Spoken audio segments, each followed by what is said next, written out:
Chief justice of Pakistan की तकर्रुर के लिए खसूसी पार्लिमानी कमेटी तश्कील नोटिफिकेशन जारी कर दिया गया। 12 रुकनी पार्लिमानी कमेटी में मुस्लिम लीग नून की जानिब से सेनेट से आजम नज़ीर तारड़, कौमी असम्बली से ख्वाजा आसिफ अहसन इकबाल, शाइस्ता परवेज मलिक शामिल, पीपल्स पार्टी के सेनेट से फारूक एच नाइक, कौमी असम्बली से राजा परवेज अशरफ और नवीद कमर, सुन्नी इत्तेहाद काउंसिल की जानिब से कौमी असम्बली से बैरिस्टर गौहर साहबजादा हामिद रजा, PTI की तरफ से बैरिस्टर अली जफर कमेटी के रुकन होंगे। JUI ने सेनेट से कामरान मुर्तजा, MQM ने कौमी असम्बली से राना इंसार का नाम दिया। कमेटी का पहला इजलास आज शाम 4 बजे होगा।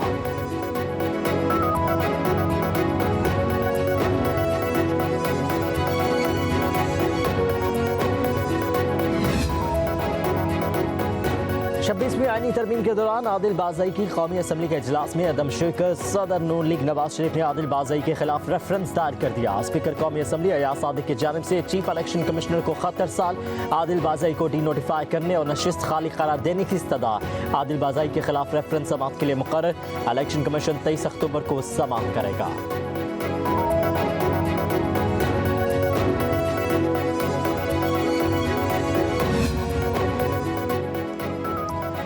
26वीं आईनी तरमीम से मुतालिक जस्टिस मंसूर अली शाह, जस्टिस आयशा मलिक ने दिलचस्प रिमार्क्स दिए। मुसाबकती कमीशन से मुतालिक केस की समाअत के दौरान जस्टिस मंसूर अली शाह ने आईनी बेंच पर तबसरा किया।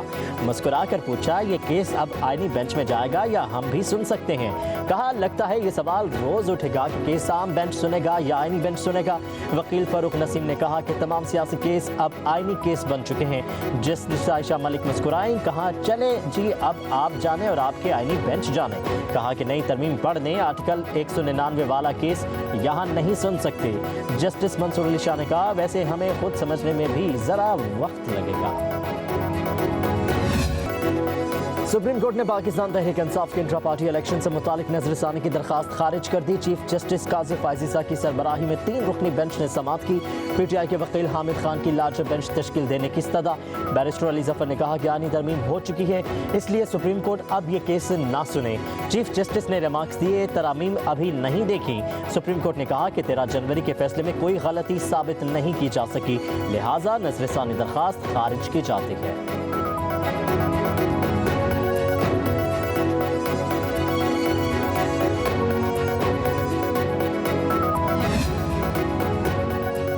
जमहूरियत जिंदाबाद, पार्लिमान पाइंदाबाद। वज़ीर आला पंजाब मरीम नवाज की 26वीं आईनी तरमीम पास होने पर कौम को मुबारकबाद। कहा कि आईनी तरमीम की मंजूरी से पार्लियामेंट को मुकम्मल आईनी इख्तियार और वक़ार वापस मिला है। तरमीम से बर वक्त इंसाफ होगा और होता नजर भी आएगा। सूद के खात्मे की शिक्का खैर मख्तम करती हूँ। वज़ीर आला बलोचिस्तान मीर सरफराज बुगटी का 26वीं आईनी तरमीम की मंजूरी पर इजहार मसरत। कहा, जमहूरियत की एक बहुत बड़ी जीत हुई है। इत्तफाक़ राय पर पाकिस्तान भर की तमाम सियासी क़यादत की इज्तिमाई कोशिशों को खराज तहसीन पेश करता हूँ।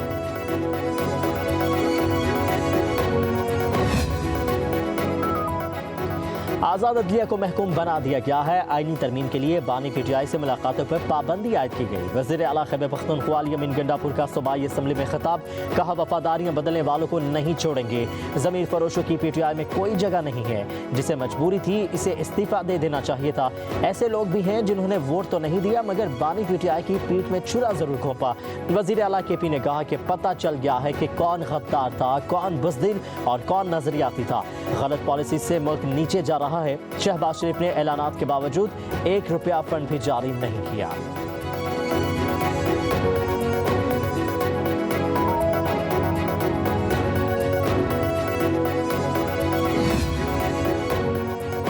जाली तरीके से पाकिस्तान के जमहूरियत पर शब खून मारा गया है। अमीर जमात इस्लामी हाफिज नईमुर रहमान की इस्लामाबाद में प्रेस कॉन्फ्रेंस। कहा, इस तरमीम का मकसद अदलिया पर कब्जा है। आला अदलिया में तकसीम ना होती तो ये शब खून ना मारा जा सकता। पार्लियामेंट में PDM 3 नजर आई है। मेरा सवाल है कि आजकल PDM का सरबराह कौन है? पार्लिमानी कमेटी सिफारिश भेजेगी तो वज़ीर आज़म मंजूर ना करे तो क्या होगा? आईनी तरामीम में सब कुछ वाज़ेह नहीं है। PTI को इस अमल का मुकम्मल तौर पर बायकॉट करना चाहिए था।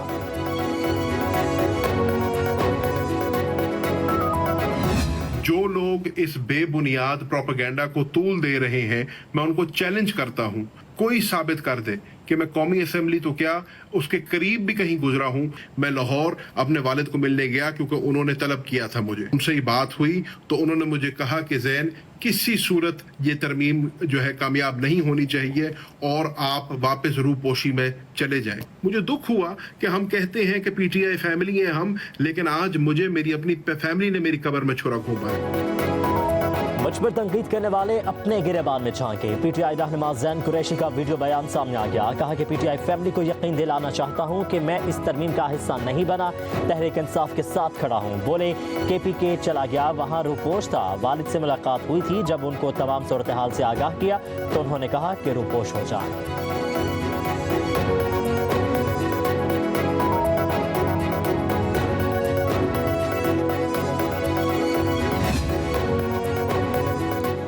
छब्बीसवीं आईनी तरमीम का मकसद कौम का मुत्तहिद और विफाक को मजबूत करना है। तमाम सियासी क़ुव्वतों को इसके पीछे मुत्तहिद होना चाहिए। सूबाई वज़ीर सिंध शर्जील इनाम एमन का आईनी तरामीम की मंजूरी के लिए अनथक मेहनत करने पर चेयरमैन बिलावल भुट्टो को खराज तहसीन।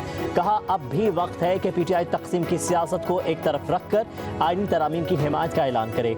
मिसाक जमहूरियत के तहत आईनी तरामीम सूबाई नुमाइंदगी को यकीनी बनाना और जमहूरी इदारों को बाख्तियार बनाने की जानिब अहम और मस्बत कदम है।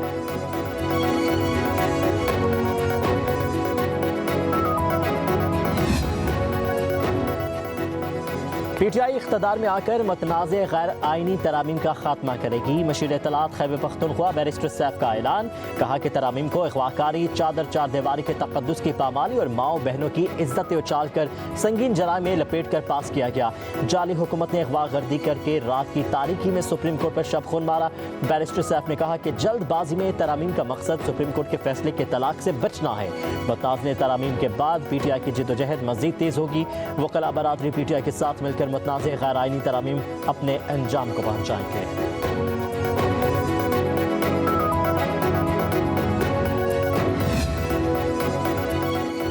जमहूरियत और पार्लियामेंट की जीत हुई है। आईनी तरमीम की मंजूरी पर जमहूरियत पसंद खुश है, आमरीत पसंद सीख पा है। वज़ीर इत्तलात पंजाब अज़मा बुखारी का बैरिस्टर सैफ का जवाब। कहा, जजेस और इनके खानदान के खिलाफ किरदार कुशी मुहिम चलाने वाले आज अदलिया के हमदर्द बन रहे हैं। अज़मा बुखारी ने कहा कि तहरीक इंसाफ सियासी जमात कम और सियासी यतीमों का ग्रोह ज्यादा बन चुका है।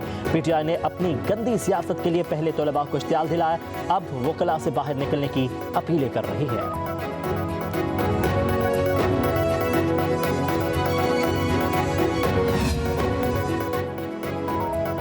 पंजाब में अपना छत अपने घर प्रोग्राम के तहत मकानों की तामीर शुरू। वज़ीर आला मरीम नवाज की प्रोग्राम के कर्ज की दूसरी किस्त का इजरा शेड्यूल के मुताबिक यकीनी बनाने की हिदायत।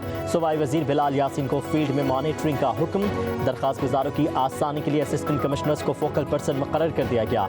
वज़ीर आला मरीम नवाज कहती हैं, गरीब आदमी के लिए अपनी छत मेरी तरजीहात में अवलीन है। पूरी कोशिश कर रहे हैं कि कोई हकदार कर्ज से महरूम ना रह जाए।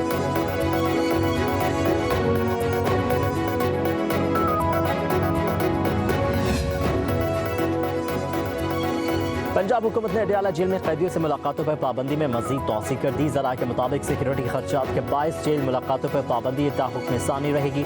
पाबंदी का इतलाक सियासी समेत आम कैदियों पर भी होगा। 18 अक्टूबर को जेल मुलाकातों पर पाबंदी में 2 रोज़ की तोसी की गई थी।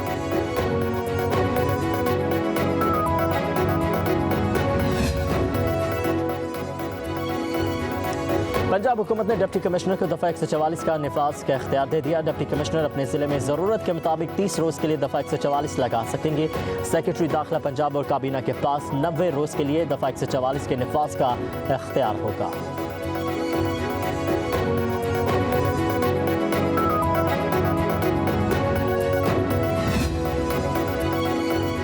खैबर पख्तूनख्वा हुकूमत ने पुलिस तरमीमी बिल 5 रोज़ बाद ही वापस ले लिया। बिल सूबाई असम्बली में 16 अक्टूबर को पेश किया गया।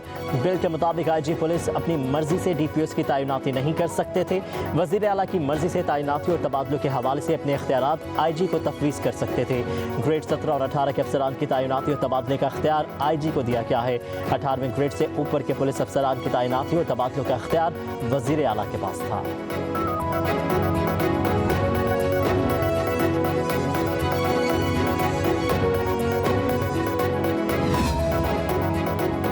तहरीक इंसाफ ने बानी चेयरमैन के ज़ाती मुआलजों से तिबी मुआयने की दरख्वास्त दायर कर दी। इस्लामाबाद हाई कोर्ट में दायर दरख्वास्त में मौक़िफ़ इख्तियार किया गया कि 23 अक्टूबर को डॉक्टर फैसल सुल्तान, डॉक्टर आसिम यूसुफ और डॉक्टर समीना नियाज़ी को बानी पीजीआई के मुआयने की इजाज़त दी जाए। दूसरी तरफ बुशरा बीबी की बेटियों का वालिदा से मुलाकात के लिए इस्लामाबाद की मुकामी अदालत से रजू। दरख्वास्त बैरिस्टर सलमान सफ्तर और खालिद यूसुफ चौधरी ने दायर की। अदालत ने सुप्रिंटेंडेंट जेल से जवाब मांग लिया।